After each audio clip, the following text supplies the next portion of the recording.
Swig, why are you making a tutorial video? That's not something you do. No, it's not. But I have an addiction to this website and feel like I should make everyone else have an addiction to this website so I am not alone. Plus, I have so many codes.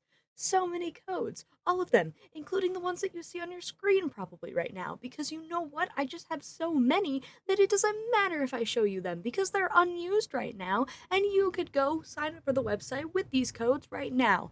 But yeah, why am I doing a tutorial? Well, because most of my friends are idiots and can't figure it out themselves. So, I figured you, watching this, are probably also an idiot and can't figure it out yourselves. But that's okay because I am here. So, I'm going to explain to you how to use this website from start to finish for the most part. And what you could do in return is give me a wonderful subscribe because I want it. Anyways, let's get into the tutorial. Once loading up Toy House, this is what you should see. This is the welcome screen. If you already have an account, that's great. You can log in.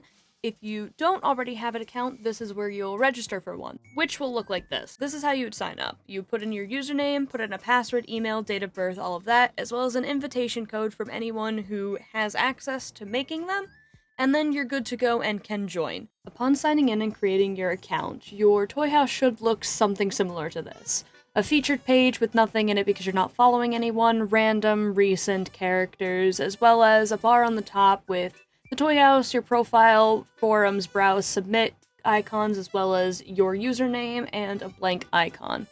So, before anything else, I'm going to show you how you would set up your profile. So you're going to click that icon drop down over at the top. Over here, you will see some more buttons. I want you to go down and click settings. You'll come over here to this page of your settings. We're not going to go over all of them, just some of the basic ones. This is general settings. This is where you'll be able to change your email, your date of birth, your password if you need, as well as your username, and also change your avatar.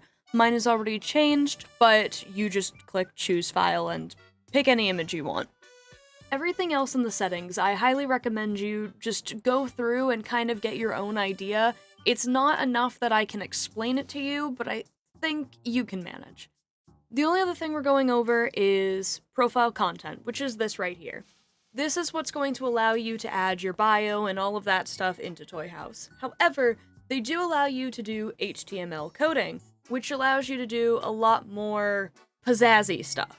I'm going to show two examples because a lot of the community actually makes code that you can download. Some you have to pay for, but it genuinely helps create a profile if you are not familiar with HTML coding. This is what your profile would look like normally, put some text put in there for the description, you have a place for comments. If you don't know how you got here, it's with that profile button at the top. Gets you there every time, Pretty easy. But now I'm gonna quickly show you two examples of what the customization can look like on a profile. And here's a simple one I got quickly to just set up and show you. It's a free one made by ToyHou. You should go check him out. But basically, you just get the opportunity to make it a little bit more connected feeling, a bit more you than just words on a screen. Now I'm going to show you another profile one that includes both HTML and CSS. Which, by the way, since I didn't mention what CSS was before, it's another coding language that allows you to do this setup, like how mine is in the center than how it was laid out before. But this is another HTML that I use on my own main profile, made by Pinky. They're another amazing person. You should go check them out. They also make some free assets for people to use and some paid ones. So now back on the main page, we're gonna go over how to submit a character and how to submit art. So, obviously, it's the submit button. Pretty easy. Brings down this drop menu where it will give you character, bulletin, image, literature, world.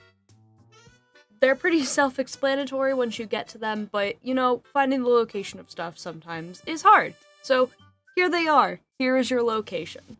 Literature is for written work. Worlds are a little bit more in-depth, and I don't feel like explaining it. And for character, you go straight up. There's character.